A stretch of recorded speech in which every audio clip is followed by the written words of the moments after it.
Hi. Eric and Christina here, coming back with a response video today to a YouTuber that I actually really admire. I have been subscribed to her for a while now. I've watched countless videos of her and she has some really good stuff. She's taught me a lot about feminism and the Manosphere. And all in all, I agree with most of what she says on her other videos, which is why finding this video on my feed was really disappointing. A little disappointing, yeah. Yeah, because Therese gets veganism completely wrong. And once I saw it, I was like, we have to make a response to this. So one of her videos that I found really interesting that she put out a few months ago is a video about DARVO in the Manosphere.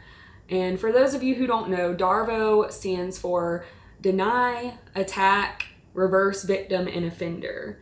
And it's an incredible video. And men in the Manosphere do use DARVO left and right. That is their main abuse tactic. But the sad thing is, Therese actually uses DARVO against Billie and the vegan movement as a whole in this video that we're about to respond to. So we're gonna link both videos. If you would like, if you're interested, go check out the DARVO video and then watch her video about Billie after, and you will pick up on how she uses that tactic, that very tactic that she speaks up against. Let's get into it. Billie Eilish just told the world that eating meat is inherently wrong and that you cannot both love animals and eat meat. What's one hill you die on? Y'all not gonna like me for this one. Eating meat is inherently wrong. Two things cannot coincide. I love animals. I love all animals so much, and I eat meat. You can't do both. Sorry. You can eat meat. Go for it. You can love animals, but you can't do both. Billie Eilish, who has a net worth of over $50 million, a nutrition team, and access to every organic, sustainable, farmed, whole food on the planet. And her take is that you are morally wrong for eating meat. Bitch, what? What I don't like at the start of this video is how Therese is framing veganism as something that you need to be wealthy and have lots of money for, and a nutrition team that could research, what foods to eat. That is not the case, and especially in today's era where we have the internet, Google, and especially now with AI, ChatGPT, it's so easily accessible to get this information. So yeah, this is just completely attacking Billie. So we have the attack portion of DARVO. She's attacking Billie's wealth, and she is deflecting from Billie's argument by attacking Billie as a person. Let me show you exactly what's happening here, because this is actually not a debate about veganism. Billie Eilish gave an interview. She said eating meat is inherently wrong, and the internet did what the internet always does. It split into two camps. Camp one says she's basically right. Factory farming is a moral catastrophe, and the discomfort people feel in hearing her statements is cognitive dissonance disguised as class critique. Meanwhile, Camp 2 says she's privileged and out of touch, and some people in Camp 2 are going even further, arguing that veganism itself is a tool of white supremacy, that the mainstream vegan movement has always operated with white supremacist logic, co-opting anti-slavery rhetoric, dismissing indigenous food practices. It's clear that Therese here is a little bit more biased and in favor of these people in Camp 2. I'm not sure why she's focusing so hard on veganism being a white supremacy mindset and tool when there are so many different ethnicities that are addressing this problem, when the whole point of this is to be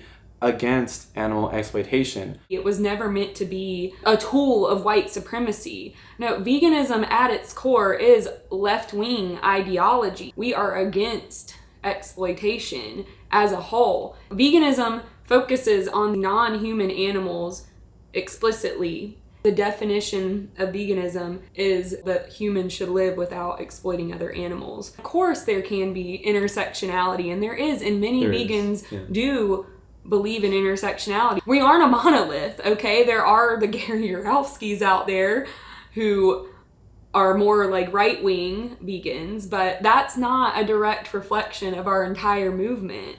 Yeah, so it's not fair to be picking and choosing these top influencers and people that we do see in the media and saying that they're speaking for all vegans as a whole, because there's so many people in the movement with mixed ethnicities that all they care about is standing against that exploitation. And the thing is, there are so many Black vegans. Black Americans are more likely to be vegan than white Americans. There are statistics showing that. And we can actually link a really great short video below by an incredible content creator. Sweet Potato Soul is what she's known by on the internet. So we'll link that below if you're interested in checking out the roots of veganism in Black culture. And centering white normative bodies in every clean eating campaign you've ever seen. And what you need to know about Camp 2 is that they're not wrong. The food justice critique is real, it's documented, and it has been systematically ignored by the mainstream vegan movement for decades. But here's what that movement doesn't want to talk about either.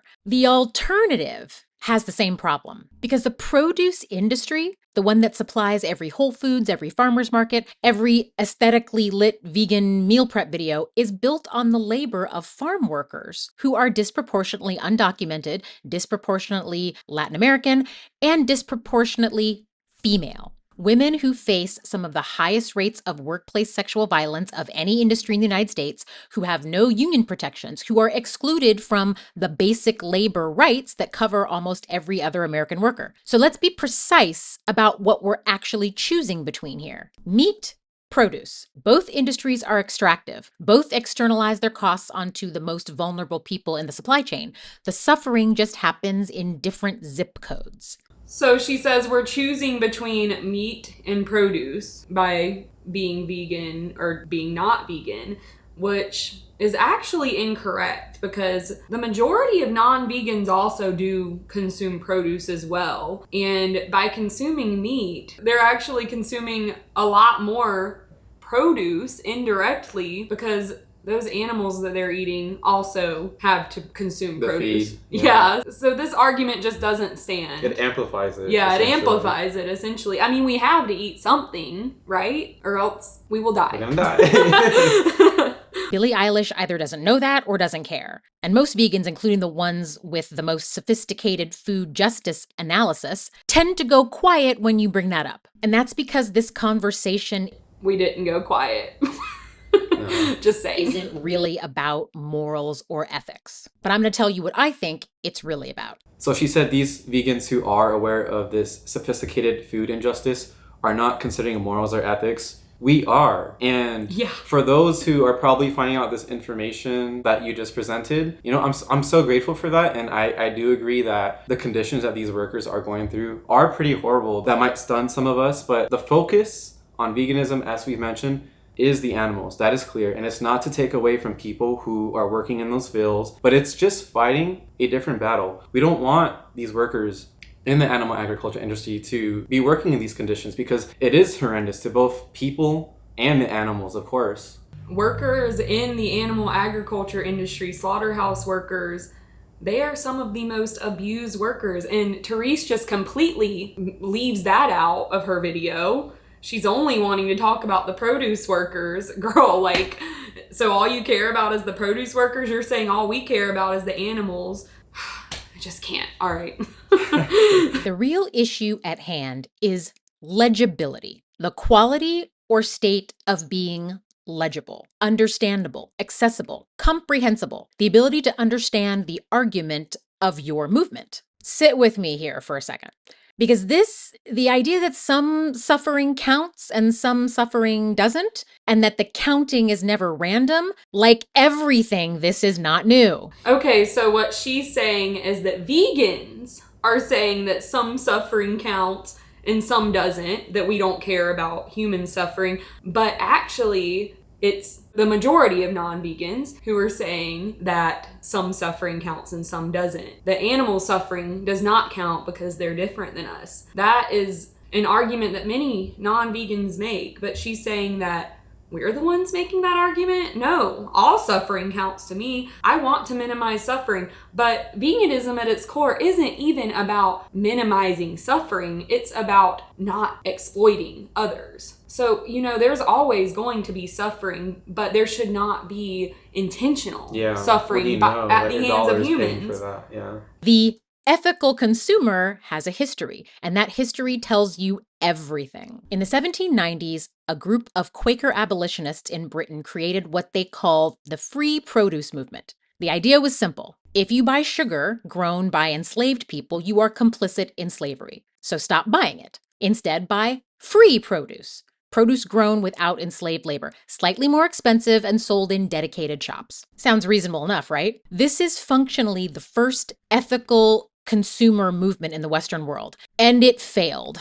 Not because the moral argument was wrong. The moral argument was absolutely correct. It failed because ethical produce costs more. And the people who couldn't afford the premium, the working poor of Britain and America, were simply excluded from participating in the morality framework because they couldn't. Their poverty was treated as a personal failing, not a structural condition. The conversation was about privileged white consumers and their moral standing. It was always about that. Fast forward to 1935. President Franklin D. Roosevelt signs the National Labor Relations Act, the foundational document of American workers' rights. Union organizing, collective bargaining, protection from employer retaliation, all that. Agricultural workers were excluded. Not accidentally, not as an oversight, but as a deliberate concession to Southern Democrats who needed to ensure that Black workers, the majority of the agricultural laborers at the time, could not organize. Their rights were deliberately stripped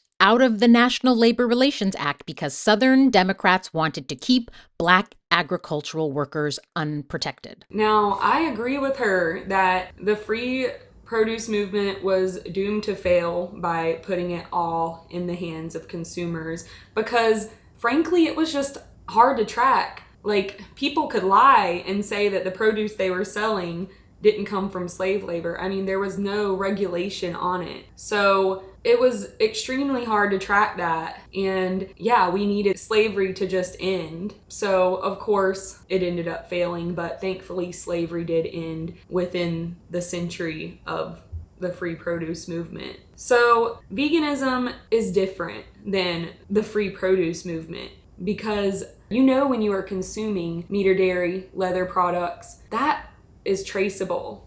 Now, there are some things in a gray area of veganism, such as sugar being processed with bone char. Like earlier, she brings up sugar being processed through slave labor. Here, yeah, some sugar, non-organic sugar, is processed with bone char. Some vegans are strictly against that, and others, like me, and I think you too, are a little bit less strict about stuff like that because it's hard to track. And ultimately, veganism is not about being perfect. So if everyone was vegan except for maybe consuming non-organic sugar that could be processed through bone char, then we wouldn't even have the bone char to process that sugar with because there would be no animals exploited in the first place. So there are some things that it has in common, but for the most part, veganism is very different from the free produce movement because we have more control individually over non-exploiting animals.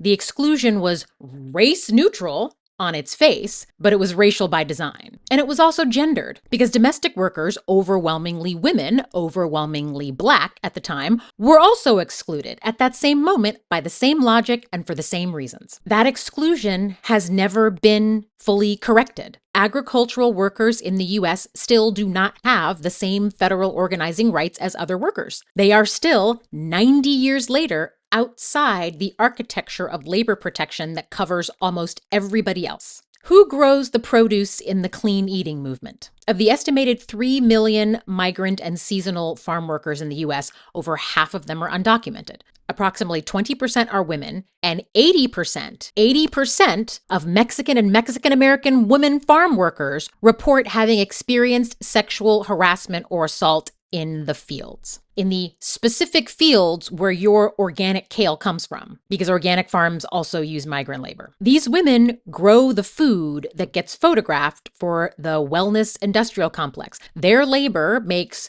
the Whole Foods aesthetic possible. They have no federal union protections. Many cannot report abuse without risking deportation. And the mainstream vegan movement, the one currently deploying its most sophisticated food justice language, has almost nothing to say about them.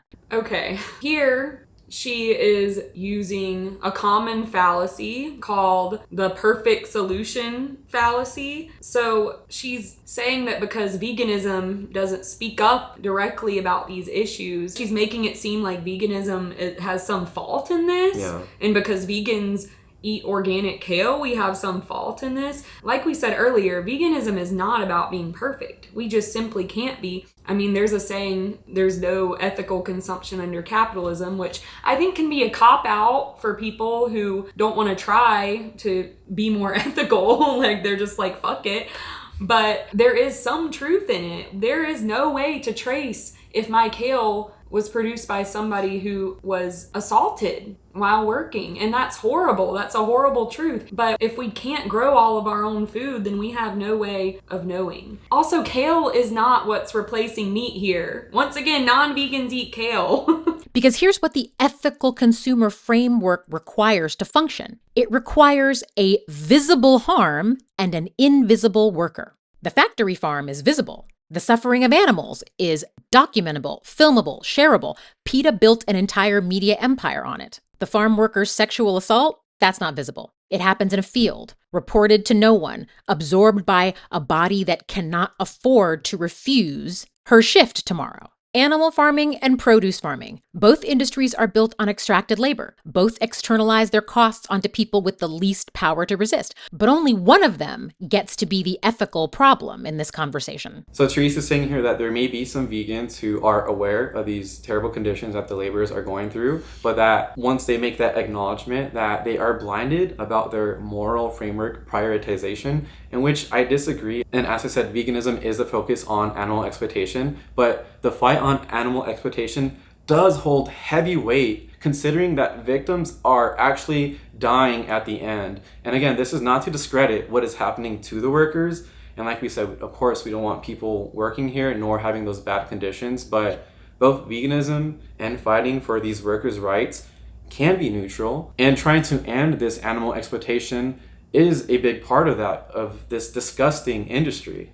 Yeah, not only is the victim dying at the end, but for the majority of animals in the animal agriculture industry, they are born and bred into a life of exploitation and suffering. That is their entire existence. Like, chickens only live like a few months, and they're grown in these terrible conditions to be overweight. They can hardly walk, and they can hardly move because they're so crammed into a barn that's basically a cage, and then they're sent to a terrible ending.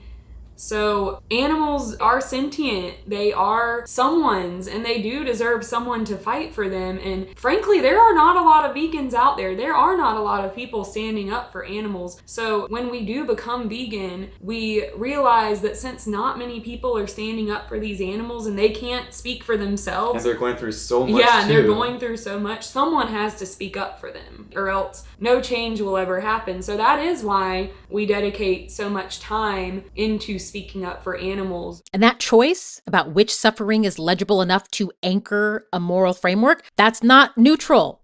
And it never has been. This is a 230-year-old pattern, and Billie Eilish just participated in it, probably without even knowing that it exists. So you've heard the argument. Both industries exploit marginalized workers. The ethical consumer framework makes certain bodies invisible. The suffering gets distributed by race, class, and immigration status, not by moral weight. Here's the question you should be asking right now. Why do we keep ending up here? Why does every serious conversation about food ethics, every documentary, every celebrity interview, every viral moment always collapse back down onto the individual consumer's choices? That collapse is not an accident. It was engineered, and I can date it pretty precisely, at least in the United States. In 1953, a coalition of American corporations, including Coca-Cola, the American Can Company, and several major beer producers, founded an organization called Keep America Beautiful. Their stated mission? Reduce litter. Their actual mission?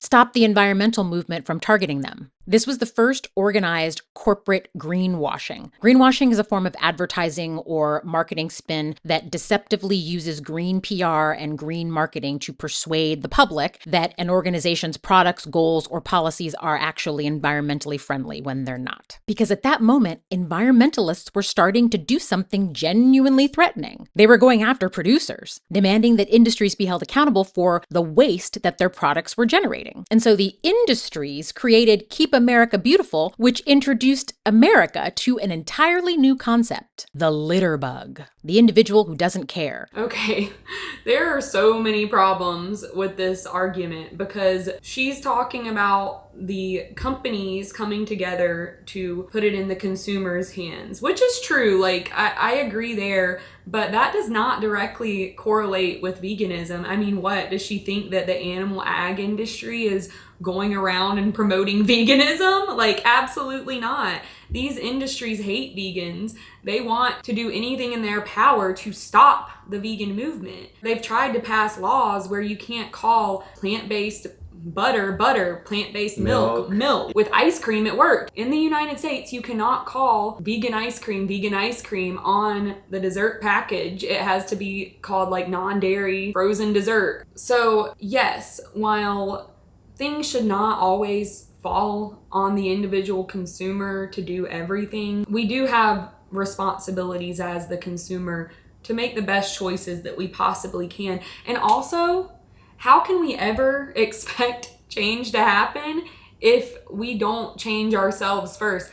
The thing about veganism is, at its core, veganism is a grassroots movement. So we need individuals to change their minds about how they view animals and how they view humans exploiting animals, using animals for selfish purposes, so that they can join other vegans to fight against that oppression. That is how systematic change happens. It starts with individuals who join another group of people to fight for that change. The personal moral failure. The you who didn't throw that can away properly. If they could make pollution a personal failure, they'd never have to answer for making pollution in the first place. And it worked. And they ran the same play 50 years later. In 2004, British Petroleum, one of the largest oil companies on earth, popularized a concept that you've probably heard your entire life if you're a Gen Z person or a millennial. The individual carbon footprint, coined by their advertising firm, promoted in a $250 million PR campaign. The idea that your individual choices, what you drive, what you eat, how you travel, are the primary levers of the climate crisis. Not the company extracting the oil. No.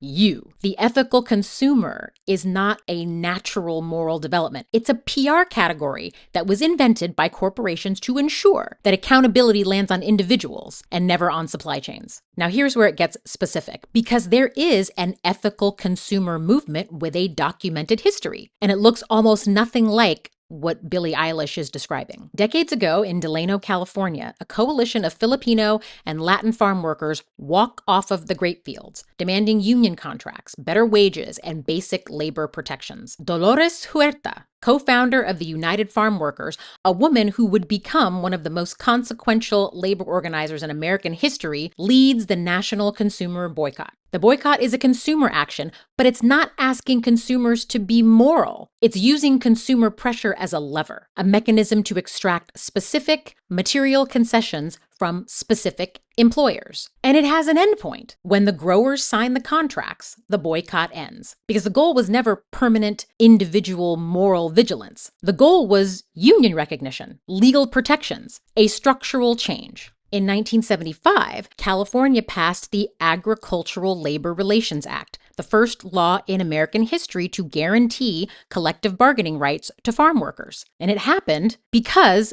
the UFW boycott made the political cost of inaction too high. This is what an ethical consumer movement looks like when it is working correctly. It ends in legislation, structural change. It uses individual action as pressure, not as a substitute for accountability. Now, what would that look like today? It would look like the Farm Workforce Modernization Act, a bill that passed the U.S. House of Representatives with bipartisan support. It would have provided undocumented farm workers the people growing your organic produce, with a path to legal status. More critically, it would have given them the right to sue over workplace violations. The American Farm Bureau Federation, the most powerful agriculture lobby in the country, killed the bill in the Senate. Their stated objection? The right to sue would expose farms to excessive litigation. Accountability was the deal breaker. And just how that federation killed that act, and which would have done so much justice. This is happening in the animal rights movement too, right? With us lobbying against the government or these industries, going into Tyson, to Purdue, doing undercover investigations. And the outcome of it is really a huge coin flip of 50-50. Either the terrible treatment towards the animals and the workers just slip right on through, or they get shut down. So this is happening, and I understand you're saying that it is this systematic change that has to happen, but it's not so easy. So that systematic change is happening with that and the individual person within their consumer choices. It's interesting to me that she brings this up once again, that the American Farm Bureau Federation squashed the bill, as if that's somehow veganism's fault. Once again, I mean, she's using so many fallacies. She's using whataboutism. Like, what about this? This would work better. I would support that, better. Same. Dare I say, the vast majority of vegans would support a bill like that. It's not our fault that it wasn't passed. So she's just deflecting here. And another thing I noticed is, throughout this video up until this point, she's hardly had anything to say about the animals. It's all about the farm workers. That bill is still dead. I don't think it's come up for a vote again since. So here's what Eat Plants Not Meat does not do. It does not give a single farm worker the right to sue their employer. It was never trying to do that. It was all about the animals and trying to not pay for that injustice of exploitation. Back to the perfect solution fallacy. Again, like saying that just because veganism doesn't do that, that means that we just shouldn't care about veganism at all. We shouldn't care about animals. That doesn't make any sense. No. It does not restore the federal organizing rights that were stripped from agricultural workers in 1935. It does not pass the Farm Workforce Modernization Act. It does not touch the supply chain. It does not touch the lobby. It does not touch the architecture of all this. What it does do is it makes you feel like you did something. It does not touch any of that, and it is touching the lobby, but not for those reasons. Like I said, it's fighting a different battle. Yeah, and she says it makes you feel like you did something. Okay, vegans don't even feel like we're holier than thou. We don't feel like we've really done anything except what we were never meant to do in the first place. We don't think that we were put here to exploit animals, so we think that being vegan is the bare minimum. We just don't think that we should be doing this, so we do not do it. Which is exactly what it was designed to do. Make people feel like they're doing something while actually doing nothing. And this right here is why don't eat meat is the easiest thing to ask. Not because it's wrong. Animal factory farming is a moral catastrophe. Everybody knows this. Finally, the environmental she admits case that. for reducing meat consumption is real and documented. But it's easy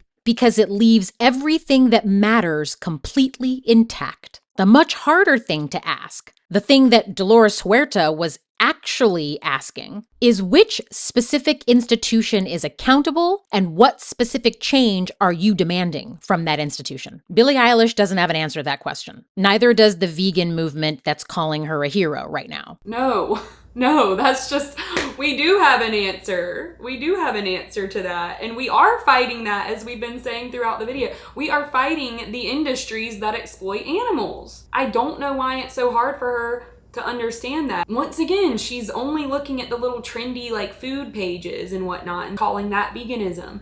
And then she's saying that Billie doesn't even have an answer. Billie doesn't know. Like, excuse me? And honestly, regardless of who Billie is addressing, with her followers or just the media in general, there are so many people who could at least resonate and try to see veganism as a good approach. I understand, like we said, that she's saying that it may not be accessible to every single person on this planet, but for those who do listen to that message, I think it could move them in the right direction. Let me be precise about something before we go further. This is not about whether Billie Eilish is a good person or not. Maybe she is. She clearly believes what she's saying. None of that is the problem. The problem is the word inherently. Eating meat is inherently wrong. Inherently meaning by its nature, in all cases, for all people, regardless of circumstance. That word is doing a lot of heavy lifting. Okay, so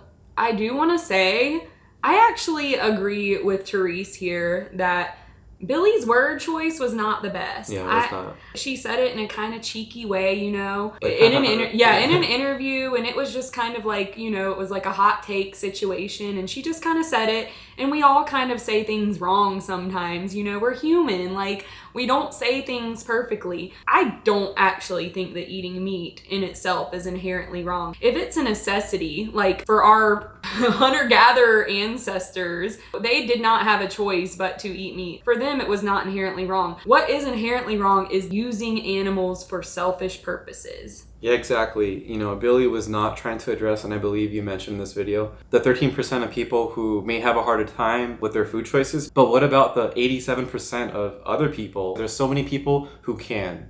And it's doing it from a very specific position. Billie Eilish was raised vegetarian. She went vegan when she was 12. She did not choose veganism as an adult, weighing her budget, her geography, her cultural food traditions, her family's economic circumstances. Once again, she's making it seem like being vegan is a privilege when it just isn't. It does not require all this hard work at all. And like you said, most people can attain veganism, especially here in the Western world. We have options at grocery stores. We have rice and beans. That's the cheapest thing that you can eat. There are so many options. She brings up food traditions, which I don't think that's really an excuse. Actually, I know that's not an excuse to not be vegan. You can just veganize the traditional food that you grew up with, like what I do. I veganize my mac and cheese. I veganize my barbecue. It was the default condition of her childhood in a household that could afford to make it the default. And she is now worth somewhere between $50 and $70 million. She has never lived in a food desert, but 39 million Americans, they do. In 2024, 13.7% of American households were food insecure, meaning that they did not reliably have enough food at all. The question of whether that food was ethically sourced was not the operative concern. Now, when someone in Billie Eilish's position uses the word inherently, what they are doing is treating their own conditions as the standard, the conditions of someone who was raised vegetarian or vegan, who has never had to choose between organic kale and the only affordable protein in a 3-mile radius. Once again, she's comparing kale to protein. We are not getting our protein from kale, y'all. We're getting our protein from tofu.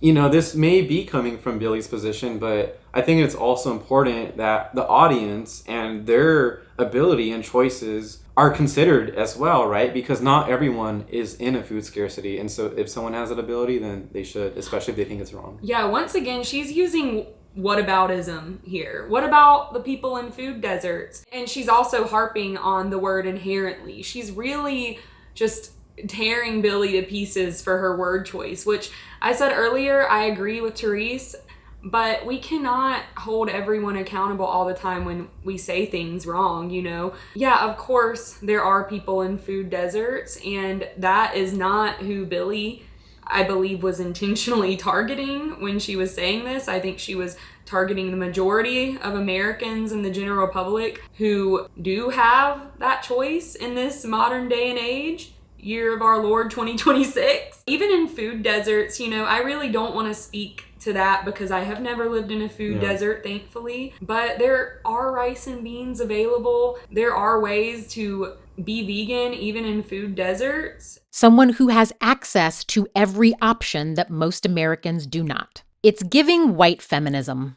Once again, she says most Americans do not have access to it, and that's just so not wrong. Yeah, that's not true. It is the opposite. The majority of Americans could be vegan if they cared enough. In 2021, journalist and critic Koa Beck published a book called White Feminism, in which she defined a specific and recurring pattern in feminist movements. White feminism is a specific way of viewing gender equality that is anchored in the accumulation of individual power rather than the redistribution of it. Beck was talking about feminism, but the mechanism she's describing applies here with near surgical precision. Because what Billie Eilish is doing is not redistributing accountability. She's not asking who controls the supply chain. She's not naming the Farm Bureau lobby that killed the Farm Workforce Modernization Act. She's not calling for the restoration of the rights of agricultural workers. She is accumulating individual moral standing, individual social capital. She made the right choice, and you are making the wrong one. And the framework she's using to make that judgment was built in conditions that most people cannot access. So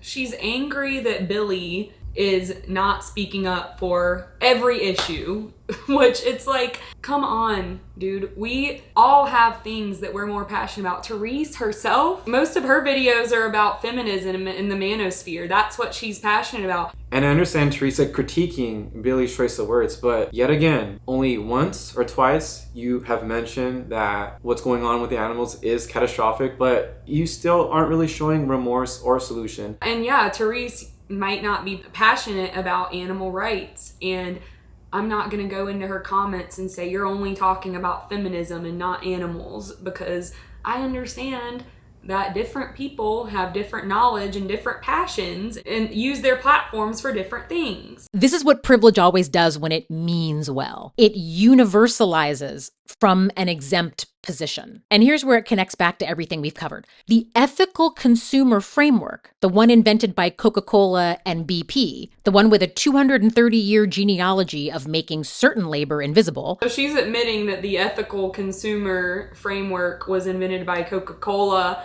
in the 1950s, I think she said earlier, but veganism has been around since before then and was never meant to be a part of the ethical consumer framework. It was just some people who came together and said, hey, maybe humans shouldn't exploit animals. Leave them alone. Does not survive contact with Koa Beck's question. Because Beck's question is, who accumulates power and who gets left holding the structural problem? The consumer who buys the right products, the consumer who is in the position to buy the right products, accumulates moral standing. The farm worker who grew those products without union rights, without legal protection, without a path to citizenship, they're still in the field picking your strawberries. Eilish is performing within this framework beautifully, consistently, and with seemingly genuine conviction. But the supply chain is still completely intact. The shitty conditions under which farm workers have to live, still intact. That's not really talked about.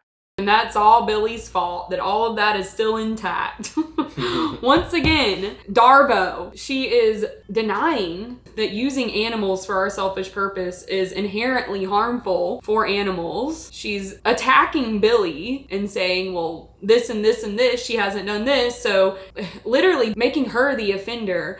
And she's turning others into the victims, such as farm workers, such as people in food deserts, and forgetting that animals are the true victims here when we are discussing veganism. I'm not saying that other people aren't victims too. I'm not saying that farm workers aren't victims. I'm not saying that people in food deserts aren't victims of this terrible system of capitalism. But when we are discussing veganism, animals are the victims. So let's ask the question this whole video has been circling. What would it actually look like to care about those things? To care about the structure, the supply chain? Not performatively, not in a way that leaves the supply chain intact and hands the accountability to the individual consumer. What would it look like to actually care? And we already have a model. We've already met her in this video. Dolores Huerta. She didn't tell consumers that their food choices were inherently wrong. She named the specific actors, the companies, the employers who were paying poverty wages and exposing workers to toxic pesticides. She organized a boycott, not as a permanent moral lifestyle, but as a temporary lever, a mechanism to extract specific material concessions from specific institutions. There's also Dr. A. Breeze Harper, scholar and founder of Sista Vegan Project, the person who spent years documenting exactly what mainstream veganism refuses to look at, that food ethics cannot be separated from race, from class, from who controls the food system and whose labor makes it run. Neither Huerta or Harper was asking consumers to be moral. They're asking the movement to be honest about whose ethics are centered and whose were not. But as far as I know, the mainstream vegan movement has not made Harper famous. And of course, intersectionality does matter, and we do support both. I think it's just within veganism that there are so many people on this planet that are purchasing meat. And so the degree to which this is amplifying is so much that there has to be strong support to fight for this. Yeah, exactly. And I don't like where she said that they were not asking people to be moral. I mean, what's wrong with introducing an ethical idea to people that people haven't thought about before? What's wrong with telling people that exploiting animals is wrong? What is so wrong with sharing that belief with people and asking them to follow it? I mean, how can we ever expect our morals to evolve if we aren't outspoken about those things? It's like she just doesn't want to herself believe that exploiting animals is wrong. So she's saying, well, I like the people who say that I don't have to think about my morals. But they're praising Billie Eilish right now on Instagram. And another thing is, yeah, of course they're praising Billie Eilish. Billie Eilish has over 100 million followers on Instagram. She has a massive platform. It's huge for the movement when someone with a platform of that size speaks up for the animals. And of course, there are many vegan celebrities and influencers who do speak up on it, but wow, for the first time in this generation, like Billie literally posted on her stories footage of slaughterhouses and what's happening to the animals. And so that's very bold and brave. And so I do applaud her for that. Here's what actually caring looks like in 2026.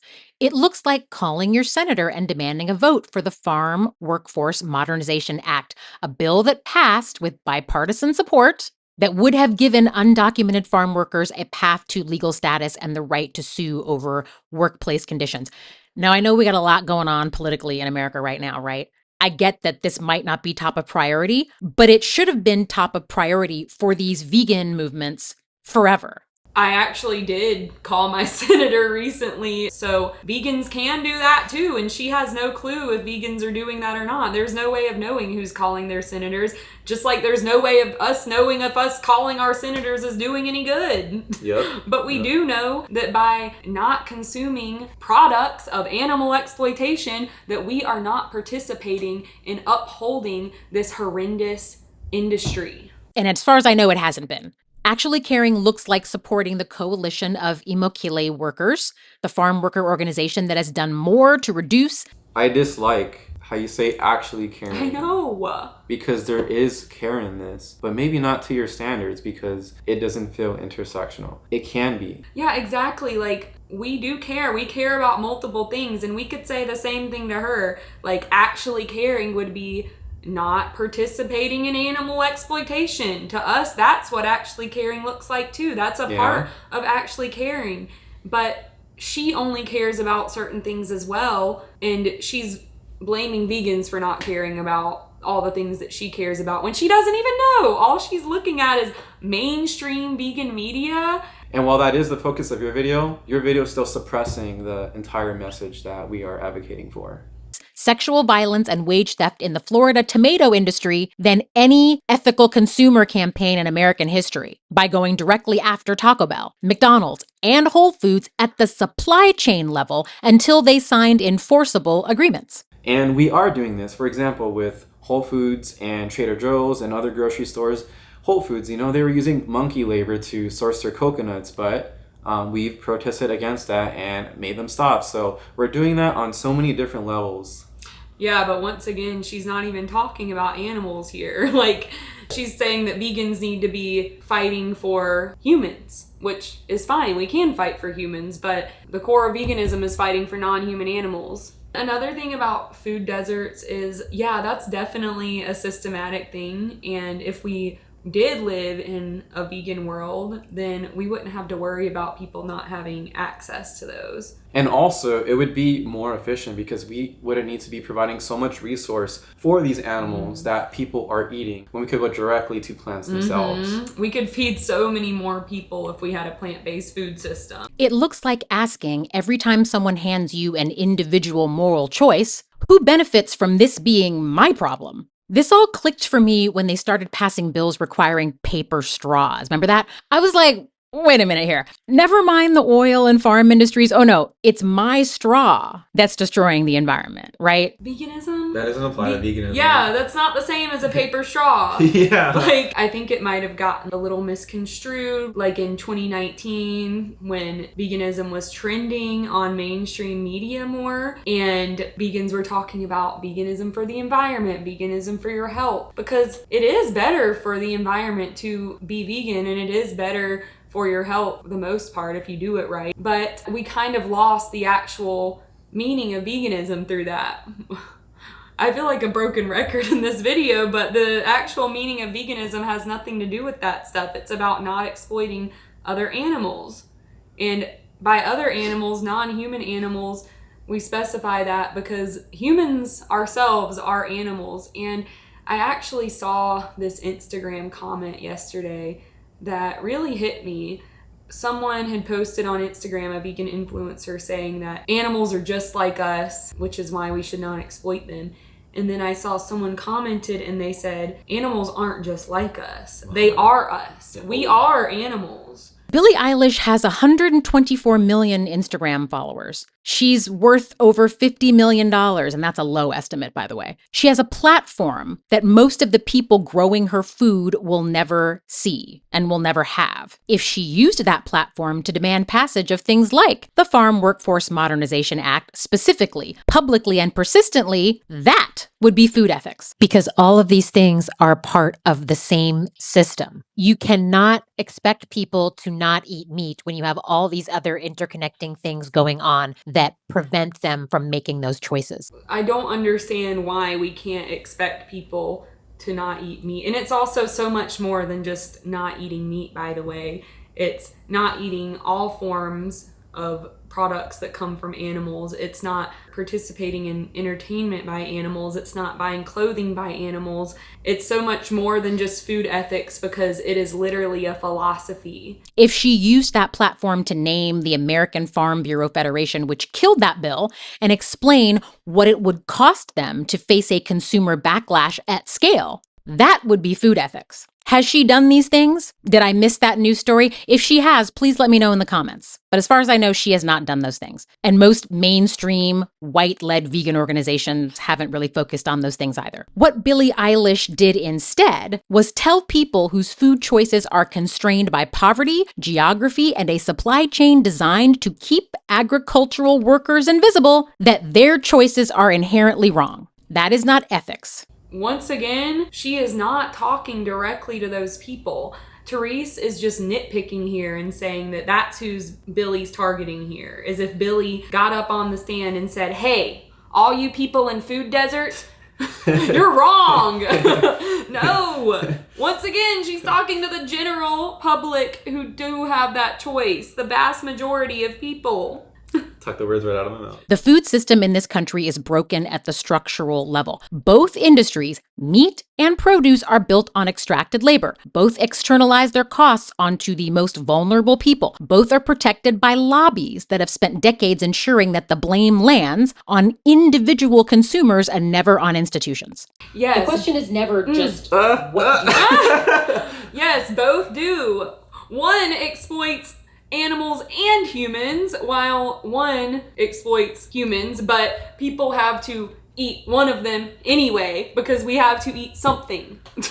The question is, whose suffering is clear enough, noticeable enough to matter? And until we're willing to ask that question about the farm worker, the same way that we ask the question about the animal, until the 80% sexual violence statistic. She's acting like there's so many vegans out here. We make up 3% of the population, and she's acting like all anyone cares about is the animal and no one's thinking about the human, when it's the opposite. No one thinks about animals. That's why we have to spend so much time speaking up for them, because the majority do not. Yes, and when it comes to these workers in the fields, maybe that is the case, but there are so many issues and causes going on in the world, like you just said. It's like the animals are deprioritized, so we need strong voices. Once again, she's using whataboutism. What about the workers? But what about the animals, What Therese? about the animals? Yeah, what about the damn animals? in the field triggers the same moral response as a factory farm documentary, we're not having a conversation about ethics. We're having a conversation about aesthetics. We're not. No, we're not. The vegan movement is not about aesthetics. And that's what I can't stand. Yeah, it's like trendy stuff online that made the vegan movement bigger, made it more popular, but that's not the core of veganism. And Billie Eilish, like most celebrities, is very good at aesthetics. Thanks for watching. See you next time. And Billie is not trying to perform this. She genuinely believes in that principle of being against animal exploitation. No matter how it came out, I think a lot of people could agree with that. So we have come to the end of the video, and Therese did receive a lot of backlash in the comments, and she actually did pin a comment addressing that backlash. Yeah. So we won't read the entire comment, it is a long comment, but we will link it below. So she touches on the point that people brought up on slaughterhouse workers, and she actually takes responsibility for that gap in her video. So that's a good thing, because slaughterhouse workers are some of the most vulnerable, most abused in the agriculture industry. Mm-hmm. She does make a comment on Black and people of color vegans feeling erased by this video, which we brought up at the beginning, and link Black veganism. And it seems that she is mostly upset about white veganism aesthetics. So that's what she's talking about. And she kind of touches on that again when she talks about beans and rice. She says it's a fair point. And she says the access problem isn't can poor people eat plants? It's that vegan movement's cultural infrastructure, its recipes, its influencers, its grocery stores is built around a price point that excludes the communities it claims to center. That's the gap, not plant food, but the aesthetics of plant food. So once again, she's acting like the vegan movement is all about aesthetics when it just simply isn't. It's not. And even if like those articles rise to the top, deep down that is not the core root. Then she says on the whataboutism charge, she says that saying what about male suicide rates to derail a conversation about gendered violence is a deflection.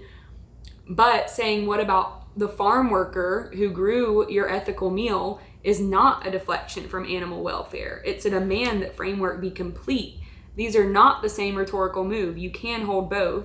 Animal suffering matters and human suffering in the supply chain matters. And like we said earlier, we do believe that the workers' rights are valid as well. But she's not even talking about animal rights in this video. She is completely deflecting and saying, what about the workers? And so, yeah, actually someone responded to what she said and brought up a lot of good points. So something that really sticks out to me here is this person said that they're upset. They don't think that animal abuse and this exploitation deserves their own cost of fighting. This person pointed it out really well. So I'm just going to read part of their comment verbatim. Just to illustrate the severe exploitation that innocent animals that have caused us no harm endure is they are raped, born in a cage, give birth in a cage. If they get sick, they are just beaten to death.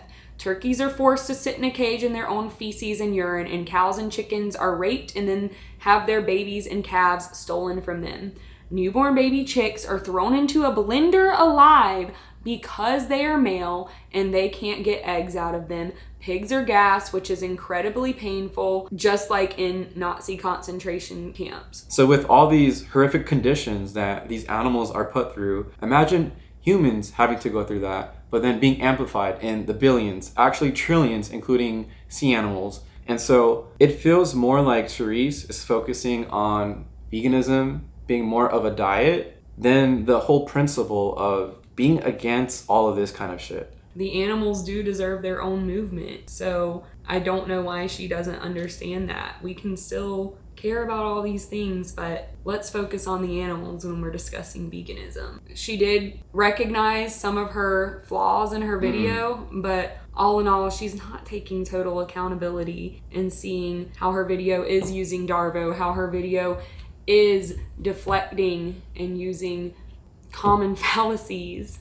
So yeah, thanks for watching the video. If you have anything that you want to comment or address regarding our response, feel free to leave that down below. And subscribe, like, and comment. Yeah. Don't forget to comment. See you next time. Bye.